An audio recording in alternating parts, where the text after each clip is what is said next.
Hey everybody, welcome back to another White Roots recap here on Patreon and YouTube with Jade and XD.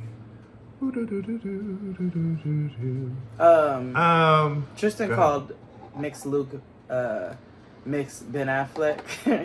When I was and I called him that henceforth through the remainder of the episode. I'm going to call him Mix Ben Affleck because he looks exactly like that. He does. I was like, oh, spot on. You're married to me. Yeah. So, I forgot the title of this episode. Motherland. Normally I write it in Motherland, which... Yeah. Yeah, okay. Mm-hmm. Okay, sure. Mm-hmm. So it opens, with memories of bringing down the Bisquick with Blanna. And while she, is that what that was? Yeah, she was like making pancakes with Blanna. Oh, I was like, they're making goulash. I wasn't sure. Well, I think they were prepared for Taco Tuesday in real time. Oh. Because, that's what, millennials do when they get together and they don't know how to cook like that. Right, yeah, Taco Tuesday. Taco Tuesday with Mel Beck. Yes, that. Or now Casamigos, because it's been co-opted. Did you see that girl? Oh my God. That blue-faced girlfriend girl, the girl who don't have the tooth. She says she had an episode. I don't know what happened. I don't know the ins and outs, so. But she was like, I was gone off the Casamigos and I had an episode. And I was like, y'all need to stop naming these brands. Gone off the episode? What does that mean? Gone off the Casamigos. Oh, she was having an episode. I think she suffers from some mental health issues, but she also has an alcohol issue apparently. I learn all these things when I look for trash for getting grown. Otherwise, I don't know shit. I have thoughts about that relationship with Krishan and Blueface. Yes. Yes. And probably one we should save for like Love After Lockup.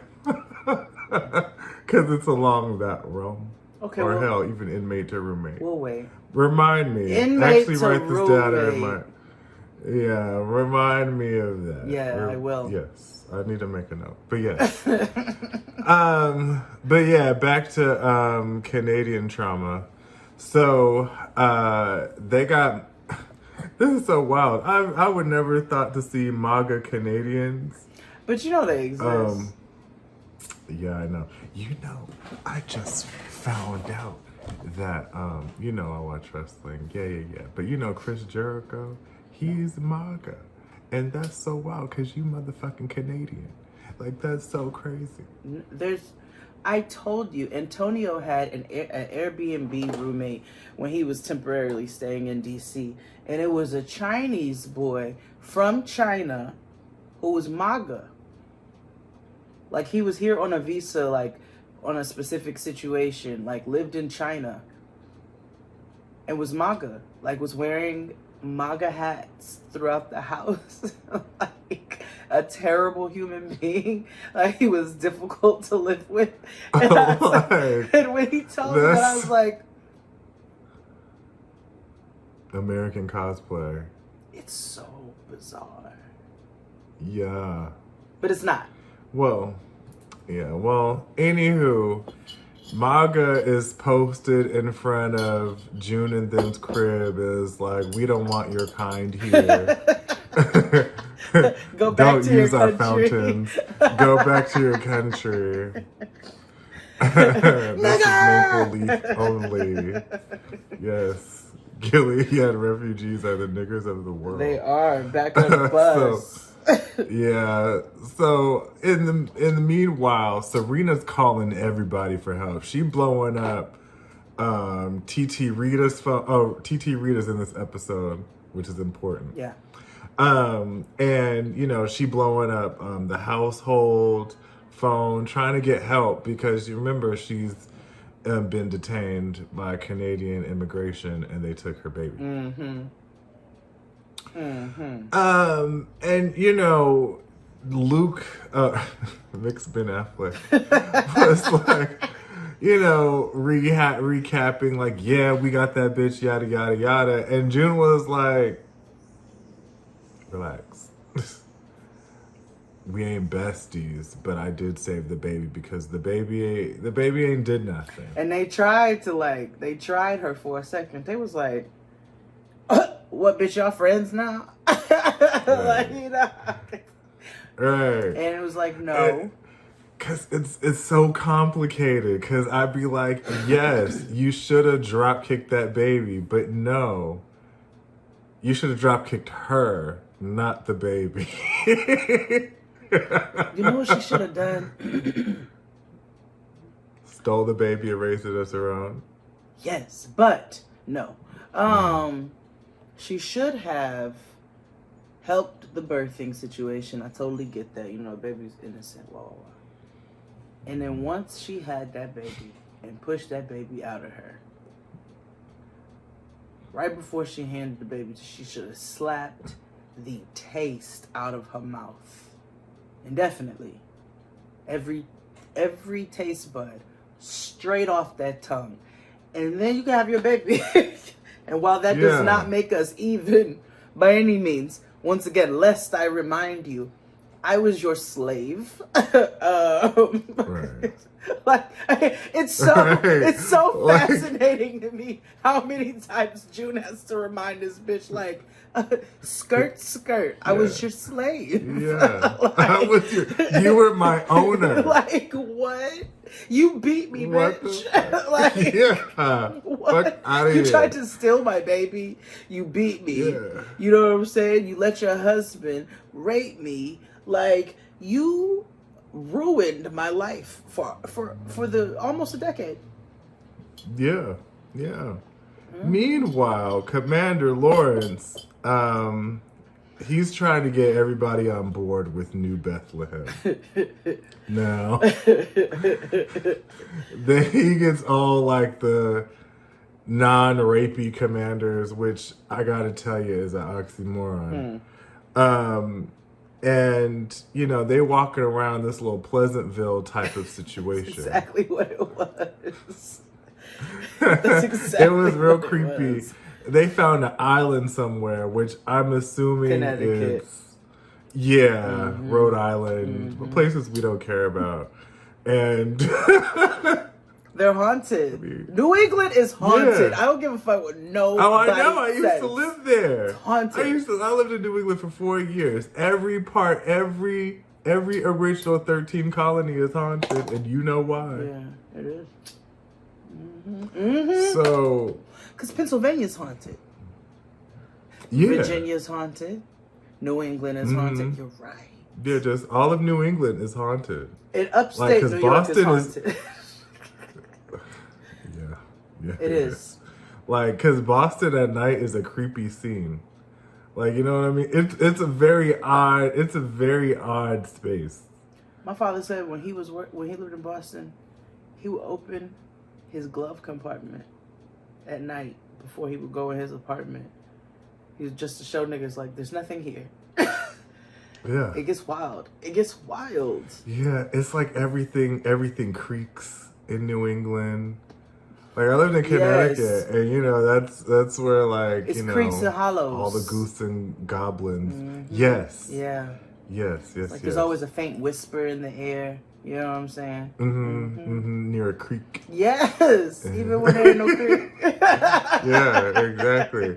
Like, it's even like driving in Connecticut, like, you know, the Merritt Parkway, like going like when you don't want to go down 95, like that. It doesn't have any like lights or anything. Hell, even in Brooklyn, the Jackie Robinson Expressway is creepy.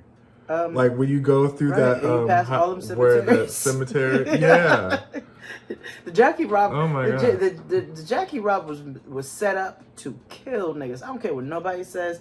People are gonna get to joyriding, twisting and turning, and it works my ever loving motherfucking nerves. Do you hear me? I'm like, this is not the place for this. It's not. It's not. It won't be ever. But anywho, so he shows them this island, and it looks like some weird Rhode Island. cult shit, but I mean, that's what this is. And, you know, Lawrence is like, hey, I fucked up the last one.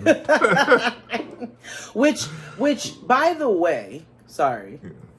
Remember, I have been confused all this time as to who he is. I don't know why it didn't sink in until now that he's the ultimate creator of Gilead. And what his motive was. And how everybody kind of ousted him because they got too rich with power. And he was like, and that's why he called them religious kooks and all kinds of things, because he's like, this was not from the standpoint I didn't do this for religion. I did this because humanity was dying. And they were the only people I knew who could help me execute this and who were on board with the shit.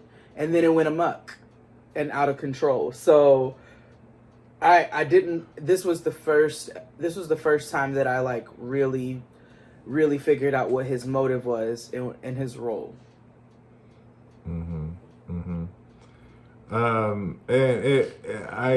I have a feeling the end of this whole series is going to be this idea of you can't create new societies because people are going to be trashed with whatever iteration you try to give them. Yes, everything he described was America. It's like New Bethlehem. I was like, the USA? What is it? Yeah. What? It's where you can be free. Faux. And so, like, you know, a couple of the commanders were a little, and you know, Lawrence was like, you could end up like putting him dead, you know, if you're not on board. So he said it so, you know, obscurely, but one of them came back and was like, my apologies, I'm on board with whatever you had. It's fine. I'm sorry. So sorry, Chief. Please, totally on board. Don't put one in my scalp, nigga. I can't. Yeah. I'm good. We good. Okay. White. Exactly. Yes. And he also asked Commander Spicy White to be his right-hand man or consigliere, you know, because that's kind of what he is. Yeah. So the commanders are like, well, how is the other people gonna know? Like, you try to branch off into like make your own country. And, you know, Lawrence was like, well, we don't have newspapers and internet in Gilead, so how they gonna know? He's like, remember free speech and like free press? Yeah. Not here. Y'all got rid of that. Right. And they were like, okay, well, we need an example. We need somebody who's going to help. We need the dog who's going to lead all the sheep to New Bethlehem. And June is that dog for them because she is the greatest face of rebellion within Gilead. So she is who they need, actually, at this point, ironically enough, in order to try to convince people to come to New Bethlehem, because this sounds nuts. Why the fuck would I return to the place that severely oppressed me, that enslaved me? Why would I return to the place that enslaved me? Like, willingly. Enslaved me. So they were like, we need June to do this willingly so that everybody else can get on board and come through. And then this will be our little, like, Puerto Rico. This will be our little, you know what I'm saying? Like, we can, like, low-key take care of them, but not really. And they won't have all the restrictions that Gilead has. And then we don't have to worry about people in Gilead finding out like that just yet, because they don't have no press anyway. They're not allowed to know anything. And the women are still not allowed to read. So, you know, this is like their answer for now. In my head, I was like, okay, if you build this, right, and it's like, ain't old Gilead gonna attack, like, militarily? Like, you know what I mean? Like, and just take it because they took over America. Right. Like, what makes you think the eyes won't invade and all of that? So, and that's the thing that he's also failing to recognize is, like, yes, at this point, people are apologizing to you and they're, like, walking on eggshells. But these niggas could band together and decide to just overthrow your whole shit and just have Gilead. But the problem is that Gilead is getting so much bad press, so much bad representation, that they need something to revamp how they're appearing in the world. Yeah. Meanwhile, they have Serena out here down bad. She up here in jail. pumping in the corner. If for whatever god awful reason you want more Jade and XD, make sure you subscribe to us on Patreon.